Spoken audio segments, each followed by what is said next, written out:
Hi there, welcome to my channel. For those who haven't already, please hit the like button and subscribe. And this is maybe a short or long video, I don't know.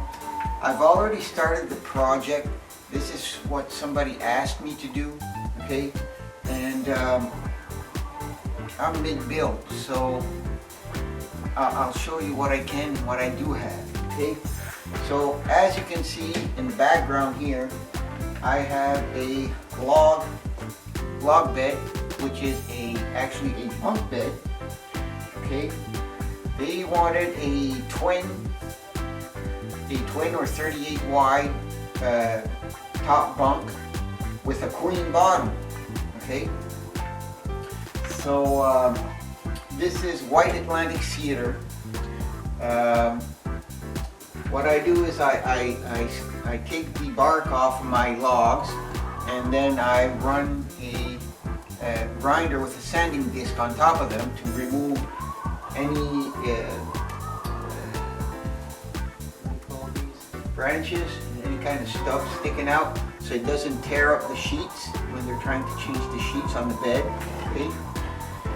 And basically what you see is you have a 2x4 platform, which I am going to be putting a piece of plywood on top, okay? And I'm going to be running skirt boards around the 2x4 so it looks like a log. I don't know if that makes sense to you. I do have some logs that are split in the mill that will be fastened to the side of these with lag screws, okay? And yeah, I'll take you around and show you what I've done so far.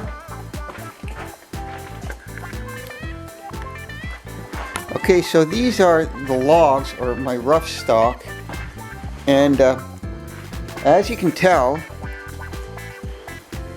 some of these have been sawn, okay, and they will be skirt boards fastened to the side of these 2x4s, okay? And what I like to do is get some chunky corners, less chunky rails, and then my posts, so there's always a contrast in size, right? This is how I fasten my corners. I actually took a piece of hard maple, screwed it into both pieces, and then I run a lag into the post. Now, if that post lag ever tears, you can jump up from a 3/8 to a 1/2 inch. If that ever tears through the lumber, you can always run a carriage bolt through the whole thing and fasten it together that way, okay?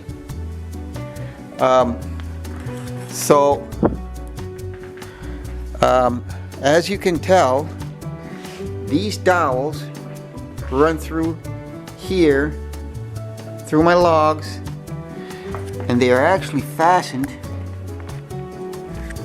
with a lag bolt here and glued to hold this together, okay? Now, all the corners are made the same way. These cracks are inevitable, right? Okay. What happens is the outside of the log dries faster than the inside, so it has to split. But you want to control how deep the split goes, so the less, or the slower it dries, the less apparent these cracks become, okay?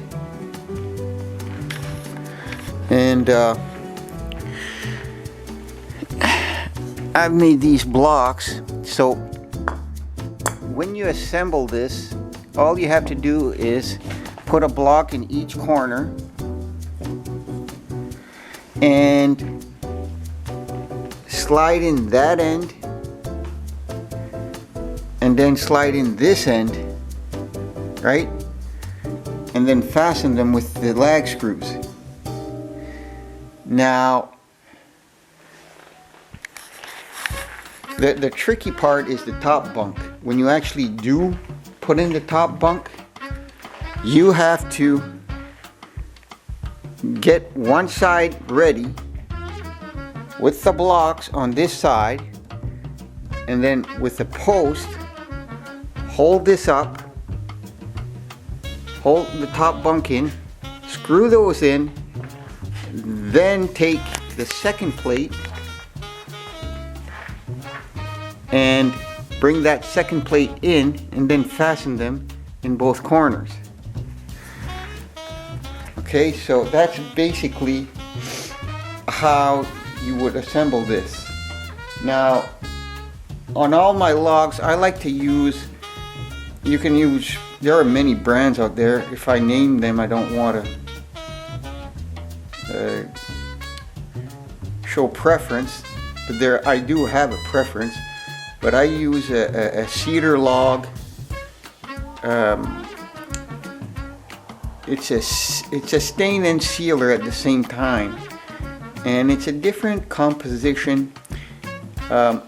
It's almost like a shellac, something more organic than synthetic, but I do believe it is synthetic, because something more organic stays gooier, doesn't crystallize and harden up, although amber does. But shellac is organic, if I'm not mistaken, and comes from a beetle or a tree or something like that. So yeah, so if you guys are interested in some of these builds, something similar, I can make videos. Let me know. Please don't forget to hit the like button and subscribe, and you can see photos of step-by-step at the end of the video. And yeah, we'll see you in the next video. Bye.